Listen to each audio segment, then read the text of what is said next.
किसी भी अपने फ़ोल्डर को आप अपनी पसंद की पिक्चर लगाना चाहते हैं तो सिंपल आपने क्या करना है, उस पिक्चर को आपने ओपन करना है, राइट क्लिक करना है। ओपन विथ पे आने के बाद आपने इसको पेंट में ओपन कर लेना है। यहाँ पे आपने इसको रीसाइज पे क्लिक करना है और यहाँ पे ये जो मेंटेन एस्पेक्ट जो है इसको अपने अनचेक कर देना है, पिक्सल पे आ जाना है। यहाँ पे आपने 60 और यहाँ पे भी 60 प्रेस करने के बाद ओके कर देंगे। इसके बाद जब आपने सेव करना है तो सेव जहाँ पे भी आपने करना हो, डेस्कटॉप के ऊपर, जैसे मैं फ़ोल्डर के अंदर ही सेव कर रहा हूँ। सेव करते हुए सिर्फ आपने 24 बिट ये क्लिक करना है, .bmp इसकी एक्सटेंशन होगी। यहाँ पे इसको आपने सेव कर लेना है। इसके बाद इसको बंद कर देंगे।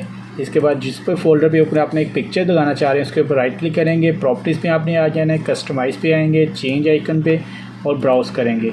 यहाँ पे आपने इस फोल्डर में पिक्चर सेव की वहाँ पे क्लिक करेंगे, नीचे ऑल फाइल पे क्लिक करेंगे और ये आपकी जो पिक्चर है इस पे ऊपर क्लिक करेंगे, इसको ओके करेंगे, अप्लाई और ओके। ये आपके फ़ोल्डर के ऊपर आपकी पिक्चर जो है लग चुकी है।